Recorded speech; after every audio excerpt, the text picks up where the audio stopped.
Good evening, everybody, and welcome to part 2 of our 5-part webinar series titled Real Food, Real Health. Now, if you can hear me properly, because I know we had some technical issues the first time with the first webinar, if you can hear me properly, if you could just raise your hand, that would be wonderful.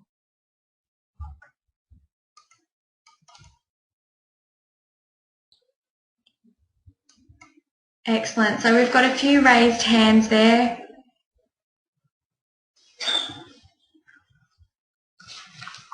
Brilliant. So I'll be checking you guys throughout the webinar and just making sure that you can still hear me properly. If you can't, if you could just send me a message and I'll try to touch back with that every now and then just to make sure everything's okay. All right, well, we might get cracking. Thanks again for giving up your time and tuning into the second part of this 5-part webinar series. And this is a really loaded topic, so I've condensed the information for you as much as I possibly can. And what we'll do is we might get to the technical, or get the technical info out of the way before we get started. Just know that this is actually going to be recorded and it'll be posted on the RCS website over the coming days. So if you'd like to listen to it again or you miss anything tonight, then you'll have that opportunity. And I'm also more than happy to email you a PDF of this presentation as well.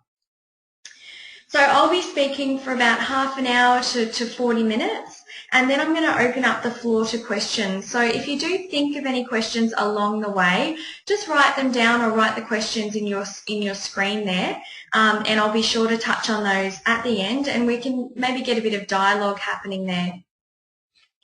So for those of you who didn't listen to the first webinar series, who am I? Well, my name's Stacey McCosker and I grew up in Northern Territory and Yeppoon, and I really grew up amongst a family of food producers and a community of food producers. So I developed a strong connection with Australian agriculture, but more than that, I developed an appreciation for where the food on our plates actually comes from. So more recently, I've established a practice in Gladstone. I'm a naturopath and I'm doing my Masters in Human Nutrition at the moment. And that sums me up, so we'll get right into it. Just before we get to the first slide, I want to present you with a quote, and this is by a gentleman called Dr. Friedman, and he's from Rockefeller University. What he said was that progress in the area of fat loss will require that we move beyond this 2,000-year-old prescription and instead develop strategies that are based on 21st century science. So my aim tonight is to bring you some of this 21st century science and to debunk a lot of the common myths that surround weight loss, and also the strategies that a lot of people adopt regarding weight loss that are very ineffective and outdated.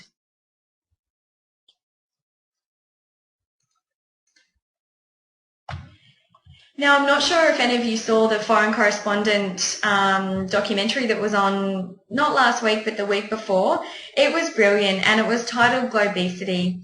So before I get into the Australian statistics on obesity, I wanted to mention that although I've titled this webinar Obese Nation, we're really an obese planet. And according to the World Health Organization, about 65% of the world's population now lives in countries where obesity kills more people than diseases related to malnourishment. So this was actually a 2009 statistic, as you can see there. There's no question that the world is facing a new type of health crisis. And in previous centuries, the greatest risks of mortality were attributed to things like infectious acute diseases. But really now, the chronic metabolic diseases are rapidly becoming a more significant concern, and this is particularly true for developed nations. So it's actually predicted that by 2030, more than 1 billion people will be obese, and there's actually no country that's immune to this obesity burden. Now, as the Foreign Correspondent episode highlighted, the globesity hotspots around the world are India, China, Brazil, and Mexico. So I wanted to chat a little bit about Mexico because I think it's a really interesting country, and there's a lot going on there in regards to its obesity epidemic. So Mexicans actually consume more soft drink than anyone else in the world, and Mexicans are getting fatter at a faster rate than anyone else in the world. And unfortunately, diabetes is now the primary cause of death in Mexico. It actually broke my heart when I was watching this documentary to see Mexican babies with Coke in their bottles instead of milk. So when it comes to the soft drink consumption in these developing nations, multinational food giants really do have an awful lot to answer for, because it's them who provides these cheap, energy-rich and nutrient-poor foods to these nations. And in fact, Nestle has boats which visit small villages around the Amazon. Now, this is big business for them, and they project a market of about $50 billion for these products. So I guess the moral of the story is that, these multinationals do have a lot to answer for, and, they're not evil though, they're just in business, and they've got a very effective business model. And at the end of the day, eating less is very bad for business. So moving on to the Australian statistics. Now, this information in front of you was published in June this year, so it's very current, and it comes from Monash University. So as briefly mentioned in the last webinar, in Australia today, and this is about the same for New Zealand as well, around 2/3 of adults and 1/4 of children are are actually overweight or obese. In 1980, only around 60% of Australian adults actually had a healthy weight, whereas today the opposite is actually true. And obesity has become the single biggest threat to public health in Australia. Now, if weight gain actually continues at the current levels, by 2020, about 80% of Australian adults and about 1/3 of all children will be overweight or obese. So the public health implications of these statistics are tremendous. So what are some of the drivers of the obesity epidemic? What's fueling this obesity fire? Well, to be honest, there's actually dozens of drivers. So I've listed some of the more significant drivers here. And this includes, obviously, a sedentary lifestyle and physical inactivity. It also includes inflammation and emotional eating. Stress and high cortisol levels can contribute. Refined carbohydrates and sugars in conjunction with poor quality and lack of sleep. So that's a big one for shift workers or anybody with sleep apnea. The other thing that I wanted to mention there is environmental toxins. Now, what they do is they result in endocrine disruption. So our endocrine system is our hormonal system, and that is strongly related to our metabolism. So anything that's going to interfere with our endocrine system is going to potentially have an effect on our weight. I haven't listed a few very other important drivers here. So those include things like nutritional deficiencies and, portion control and overeating. So, we do live in a supersized society now where our portion size is often much bigger than we need. And I also haven't listed something called leptin resistance. So I'll spell that for you. It's Leptin. Now, leptin resistance is actually a really interesting field of obesity research at the moment. So just to briefly explain what leptin is, it's a hormone that's responsible for pretty much putting the brakes on our appetite. So it's the hormone that tells our brain that we're full. And studies have shown that in obese populations, they're actually quite resistant to the effects of leptin. So unfortunately, I don't have time to go more into this leptin resistance now, but I do want to mention this because it comes down to the fact that our hormones have a profound effect on our metabolism. And the issue of whether, obesity is a disease or a condition is ongoing, and, it's pretty unclear actually. But either way, there's a real need to treat this growing problem.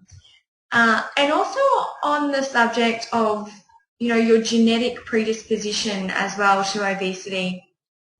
They haven't actually determined a set percentage to what our genetics contribute to our obesity, but they've shown things like our epigenetic marks. So I discussed that last webinar, which is how our environment affects our gene function, can profoundly influence our long-term health, including our long-term weight.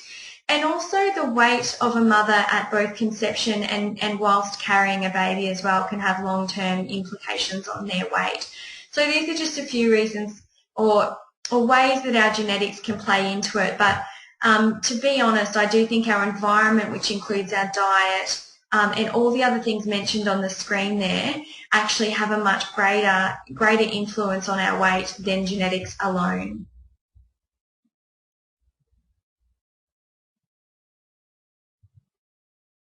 All right, now what I've noticed, I've just put the wrong slideshow up here. So if you bear with me for 2 seconds, I'm just going to pause it and bring up the right one. So just 2 seconds.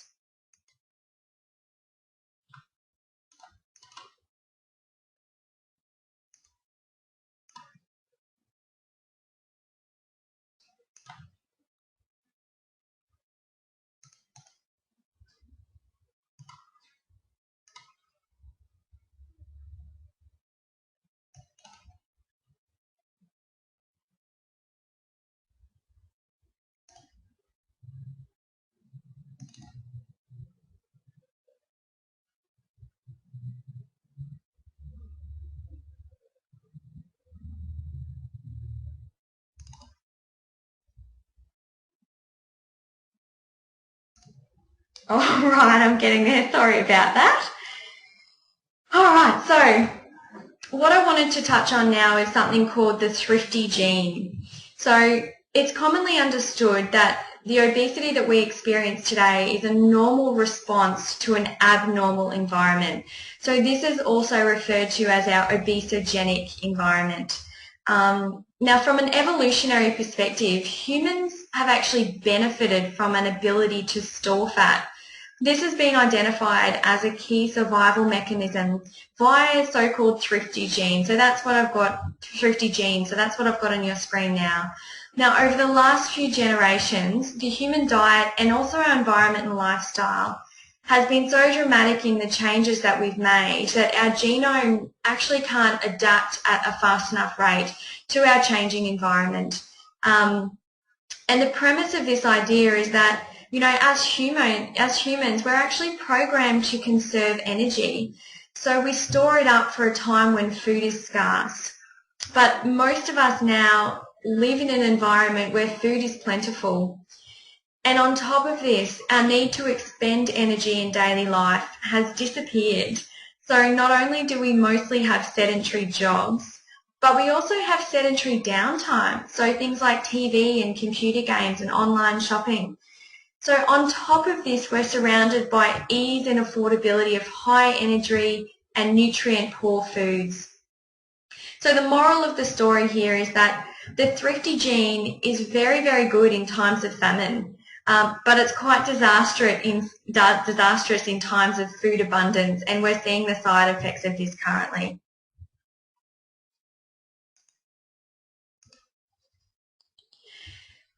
So the complications of obesity. Well, as you can see on this slide here, there's literally dozens, and there are many diseases which have ties to obesity. Some of the main ones include things like insulin resistance, which is a pre-diabetic state, also diabetes, obviously, type 2 diabetes particularly, vascular diseases such as stroke, and also psychosocial diseases, so things like depression. Obviously, you've got your sleep apnea, which I'm seeing a lot of patients at the moment that have chronic sleep apnea. Cardiovascular disease, osteoarthritis is a big one, and cancer as well is another big one. So these are some more, serious complications of obesity, but there's many day-to-day symptoms that people experience from having, being overweight or obese. So these include things like, lowered motivation, a lack of self-esteem, fatigue and lethargy, shortness of breath on exertion, and there's somewhat of a social stigma attached to being overweight and obese as well that people often suffer from when they are obese. So now we're getting to, I guess, the more exciting part of the slideshow once we've got all the statistics out of the way. This is really important to know that the fat cell is much more than just a bag of fat, and this slideshow shows that very well. Fat is not inert, and adipose tissue, which is the scientific name for fat, is actually very dynamic, and it's the site of endocrine and inflammatory and metabolic activity. So until now, a very basic overview of, or a very basic view of obesity has been that it's a consequence of skewed energy balance. So if you pump in more calories than your body needs or expends, then you store the excess energy as fat. And although there's a lot of truth to this model, as this diagram shows, it's a gross oversimplification of actually how our bodies work and how active our adipose or fat tissue actually is. And as I've mentioned there, a normal person has between 25 and 35 billion fat cells, but this number can increase in times of weight gain up to as much as 150 billion fat cells. So that's a lot of metabolic activity happening within your adipose tissue. Now, a calorie is a calorie.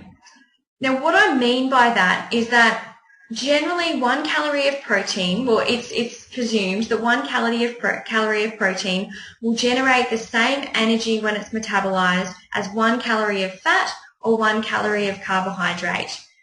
And this calorie is a calorie notion dates back to, the late 1800s when a nutritionist established what's known as the isodynamic law. It's basically supposedly really simple maths. We get fat because we take in more calories than we expend, and we lose weight because we do the opposite. Now, unfortunately, not all calories are created equal, and that's a gross oversimplification of the whole process. So the theory that simply reducing your calorie intake to lose weight has been debunked over and over again. This study here, or this picture here in front of you, actually comes from a major study which was published in the New England Journal of Medicine, and then later on they did a nutrition edition of Time magazine, which was only out last year, and this was actually in that as well. So apologies for the poor photo quality that was taken from my phone.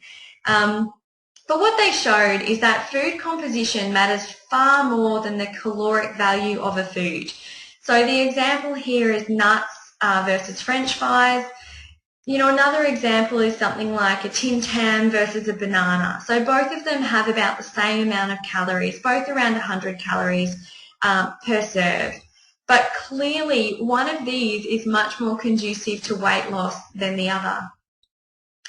And, excessive calories in any form in some cases can lead to weight gain, but it's often excessive calories from refined carbohydrates specifically that will do it much faster than calories from other sources.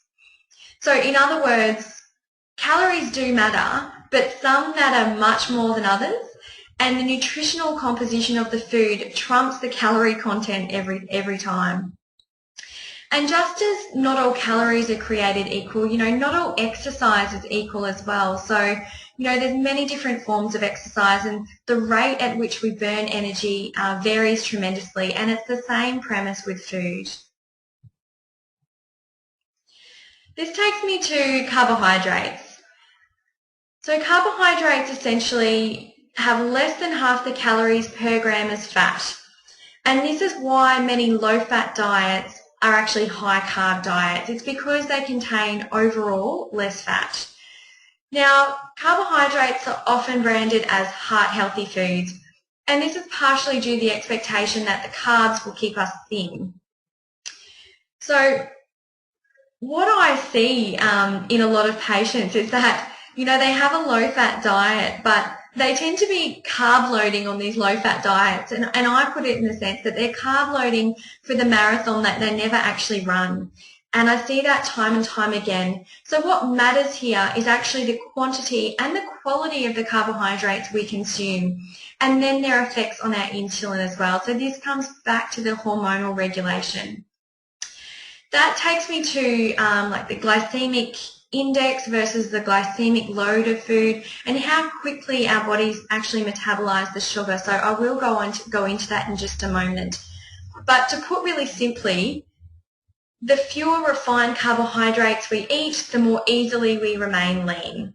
And the more refined carbohydrates and high GI and high GL carbohydrates that we eat, the more difficult it is to remain lean.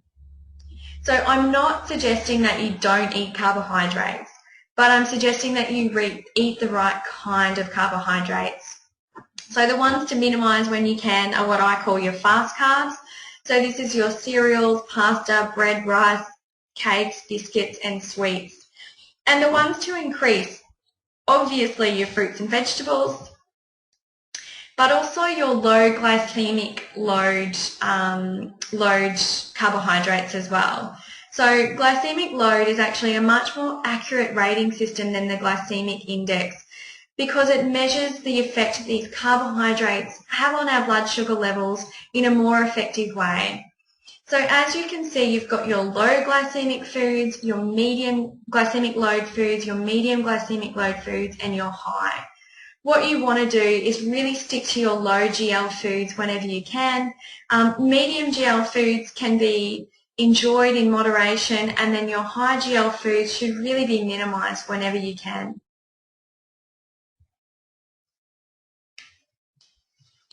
Now, VLCDs, that stands for very low calorie diets. These are a little bit like the bane of my existence, because they result in this thing which is known as rebound weight gain. And I often see people who have been on, these yo-yo diets, and they're very disheartened. And these VLCDs, or very low calorie diets, can contribute to that rebound weight gain phenomenon. Now, research shows that when obese subjects are effectively semi-starved, so they're put on these low-calorie diets, they can lose about 10 or 15% of their body weight. But you've got to know that not all of this body weight is fat, and some of it is lean muscle, and you really don't want to be losing your lean muscle. So, that in itself is a bit of a problem. But not only that, when these subjects are in this semi-starved state, they're particularly susceptible to gaining the weight back. Now, this is because their energy expenditure drops and they burn fewer calories, so their metabolism slows right down. What these people then have to do is continuously fight their hunger just to maintain their weight loss. And this kind of weight loss results in what's known as metabolic adaptations in the literature. And this means that it's almost inevitable that the weight will return. And in fact, in the literature, these subjects are actually called pre-obese. And that's because the weight is almost certain to return. So that's really disheartening. And, I want to bring your attention as well and let you know that a very low-calorie diet doesn't mean a healthy diet. And a lot of these low-calorie diets and low-fat diets are made off of a lot of processed foods and a lot of fast carbs that I was talking about that we want to try to avoid. You've got to remember as well that the dieting industry is a really, really lucrative one. And Australians spend almost $800 million a year on weight loss diets and weight loss products.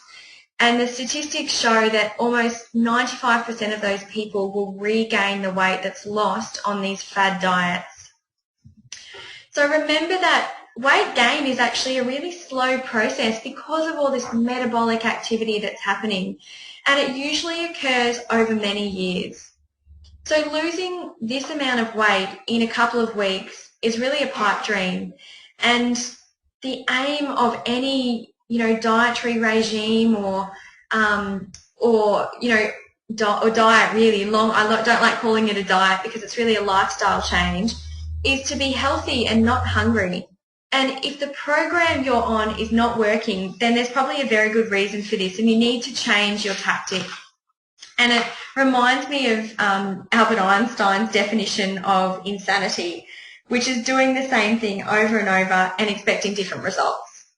I think of these kind of diets when I read that quote. So it really is time that we update our thinking. And fortunately, the low-fat trend finally appears to be on its way out. And the notion that fat makes you fat is really oversimplified and it's fundamentally flawed. So when I'm talking about fat as well, I really want to let you know that, trans fats are still what I would consider definitely a no-go zone. They're oxidized fats and they cause a lot of inflammation and oxidation within the body, which isn't a good thing. However, I think saturated fats have been vilified and I don't think they're the villain that they're made out to be. And I think that we don't consume nearly enough of essential fatty acids as well, which actually help us to burn fat more effectively. So I would actually argue that this low-fat message has backfired in a fairly drastic way. And it's because of this overemphasis on reducing fat, which has spiked, the consumption of carbohydrates and sugar in our diet as well.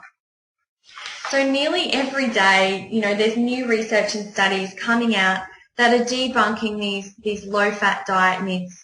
But despite this, as I've said there, misinformation really does persist. And it's really difficult for people to break the mold of this low-fat paradigm, and I see that often in the clients that I see. And they find this very difficult. So I guess the first step is to really reprogram our minds when it comes to any weight loss goals that you have. So why do low-fat diets fail? Well, as I've mentioned, it's because people often replace the fat with refined carbohydrates, which the body burns through really quickly, and it leaves us hungry really soon after we eat. So this pattern leads to overeating and insulin dysregulation, so again with this blood sugar dysregulation and hormonal dysregulation, which can in turn lead to weight gain and also rebound weight gain as well.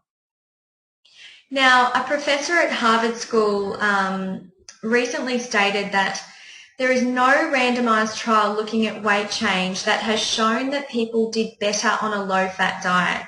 For many people, low-fat diets are even worse than a moderate or high-fat diet because they're often high in carbohydrates from rapidly digested foods such as white flour, white rice, potatoes, refined snacks, and sugary drinks. AKA, they're those fast carbs that I've been talking about. And on top of that, there was a recent review which was well publicised that examined high-fat dairy in relation to our weight as well and our long-term health and weight. And it was published in the European Journal of Nutrition, which is quite a prestigious journal. Now, what they concluded was that in contrast to the prevailing scientific and public sentiment, dairy fat consumption is not typically associated with an increased risk of weight gain, cardiovascular disease, or type 2 diabetes. Now, researchers found that 11 out of these 16 international studies showed that higher dairy fat intake was associated with lower body fat levels and lower long-term weight gain. And that's what it's really about. It's about maintaining any weight loss that you've got and really shifting away from this focus on diet and making it more about your lifestyle. So this is the kind of evidence that's making headlines at the moment. So this is the 21st century information that I was talking about, and we really need to listen to it and stop burying our heads in the sand. So one more thing while I'm on the topic of really interesting research about low-fat diets and why we need to update our thinking behind these. In the Journal of American Medical Association, or JAMA, they published the results of a clinical trial by a guy called Dr. David Ludwig. So again, this was really well publicised, and it's from America, from Boston Children's Hospital. Now, what they asked was, what should people eat to maintain weight loss? So they got 3 groups together. In the first group, they gave them a low-fat diet. Now, all 3 of the groups, I should say, consumed the same amount of calories in their diet, and they had the same amount of exercise in their diet as well. There was a lot of other variables that were accounted for. But what they found was the first group, they gave them a low-fat diet. The second group, they gave them a low glycemic index diet. And the third group, they gave a low carbohydrate diet, or an Atkins style diet.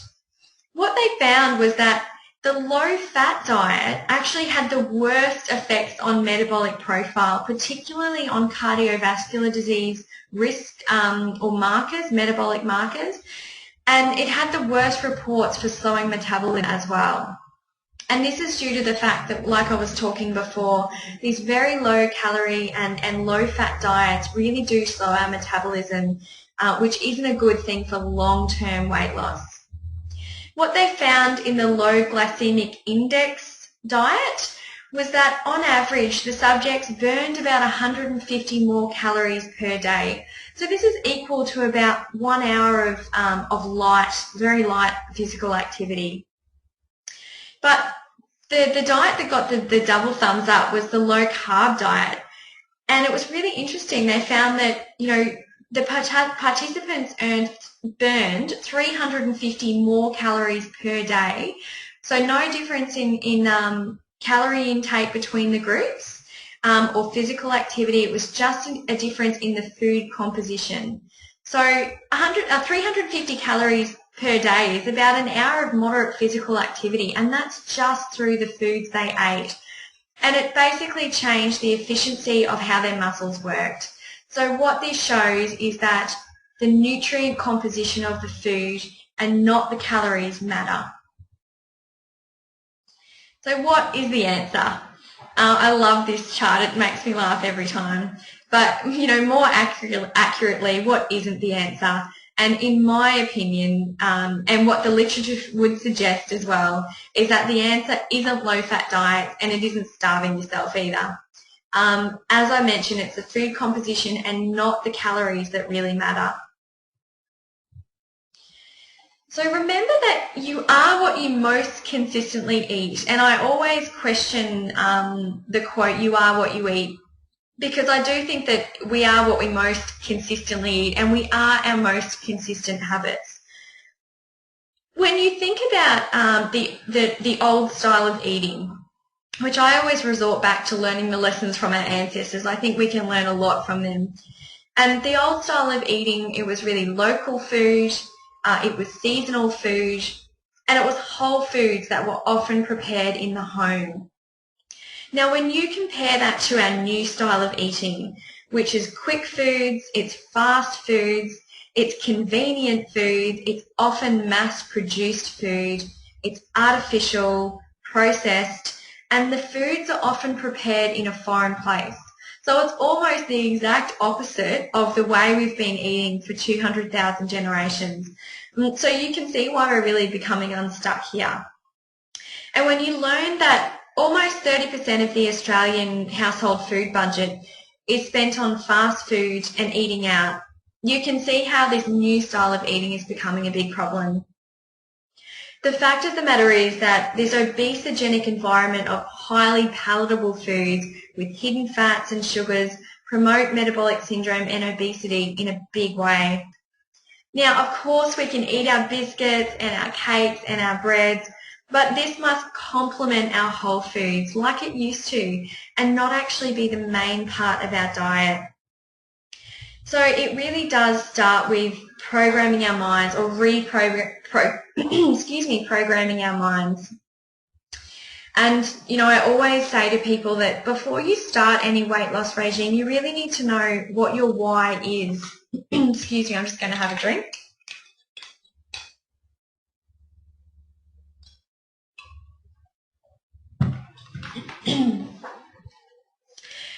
Because we have been conditioned with the notion to eat less and exercise more and count our calories and avoid anything with fat in it.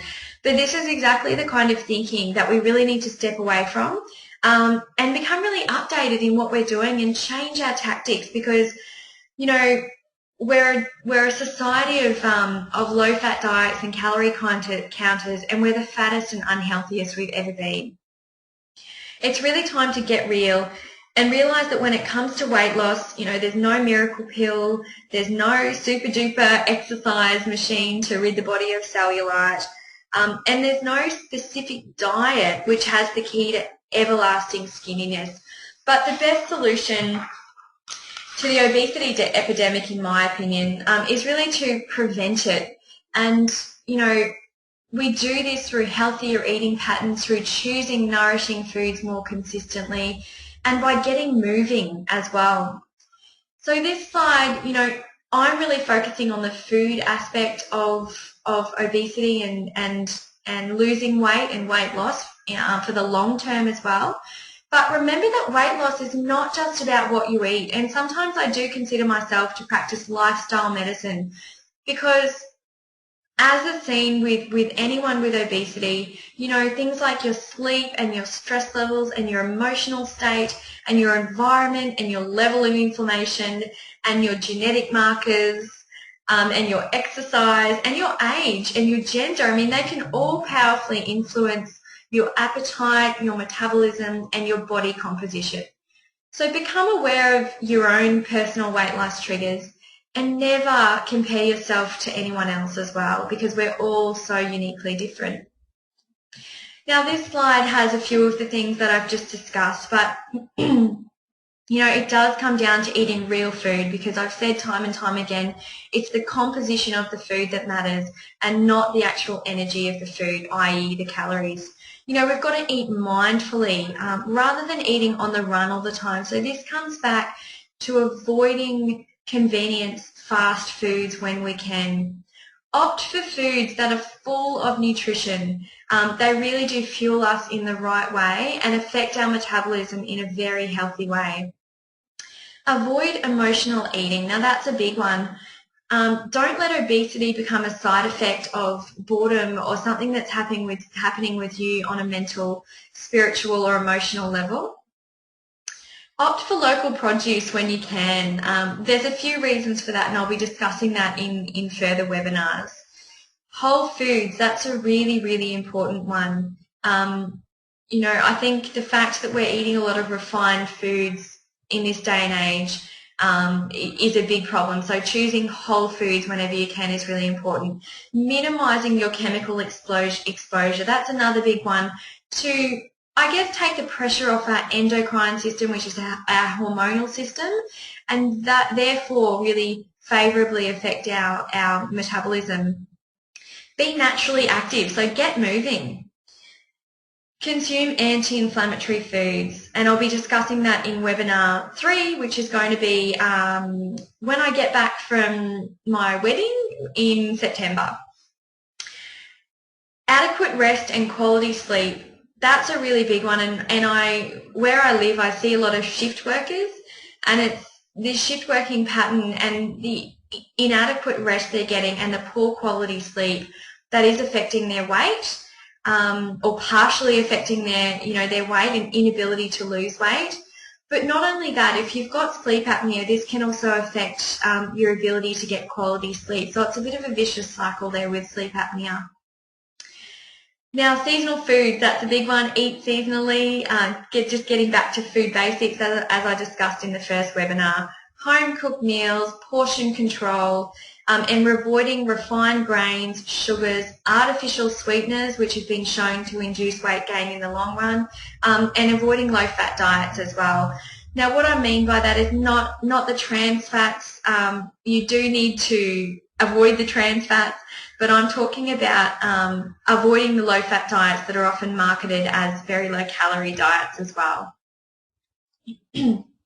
Now, this is a quote from Marion Nestle, who has no ties to Nestle, the multinational, but she's a professor of the Department of Nutrition at New York University.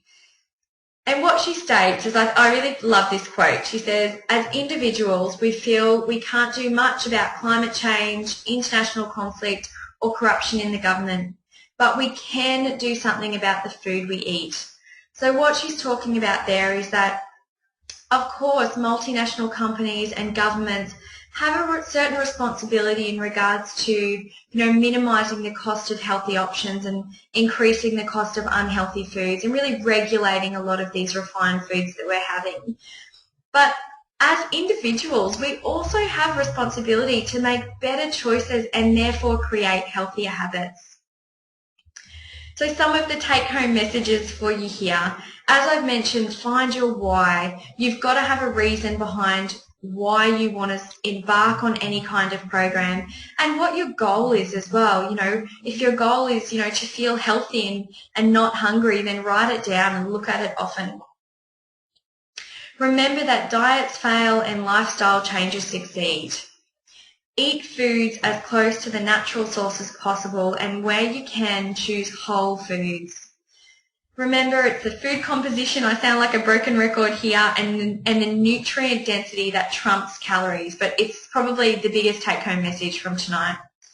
Avoid VLCDs and be cautious of this low-fat packaging and health claims as well that I was talking about on a lot of processed and packaged foods.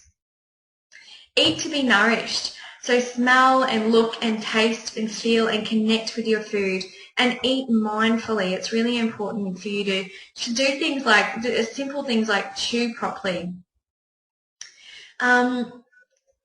Being imperfect is actually perfect, and I mentioned this in the first webinar, because we don't need to strive to be perfect eaters, and small changes can make a massive difference on how we feel and our long-term health. You know, we can have our soul food, but it just shouldn't be the majority of our diet. And as I've mentioned, the aim really is to be healthy and not hungry. So if you have any more information, please feel free to, if you want any more information, or if you have any information, please feel free to contact me, give me a bell, or swing me an email, and I'll be sure to get back to you. And like I said as well, if you do want a PDF of this slideshow, I can email it to you. Or if you want to listen to it again, or send it on to anyone that you think might benefit, then it will be on the RCS website over the next week or so. So what I'll just do, I'll see if there's any questions here. So please raise your hand if you do have any questions, because I'm finding it difficult. I can't actually open the question tab. So if you could please raise your hand, that'd be great, and I'll make sure that I can address those, because I can see a few questions there.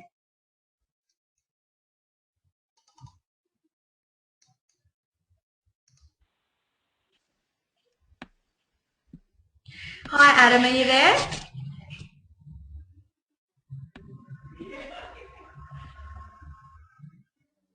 Adam Wilson, can you hear me? Oh, hi Stacey, how are you?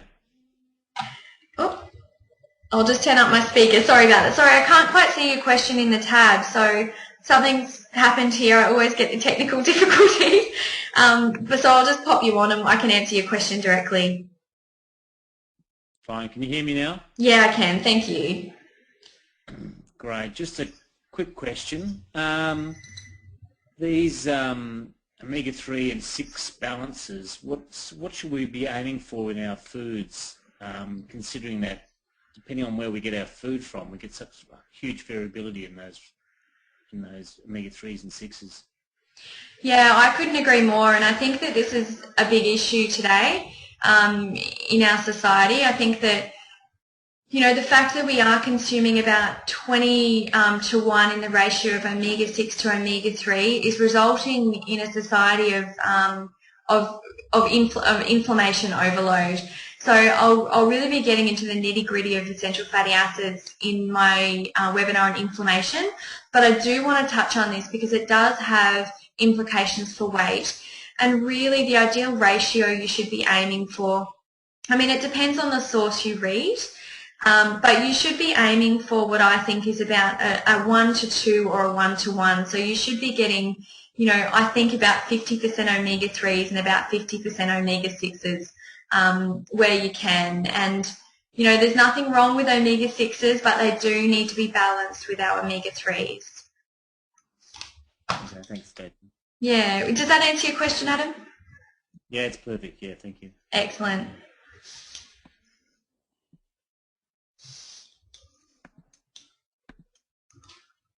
Okay, I'll just unmute you there, Carly, and hear your question, because again I can't quite see it there. don't have a question. Hello, how you going? Good, I don't have a question. Sorry? I don't have a question. Oh, okay, no problem. It was good hearing from you anyway.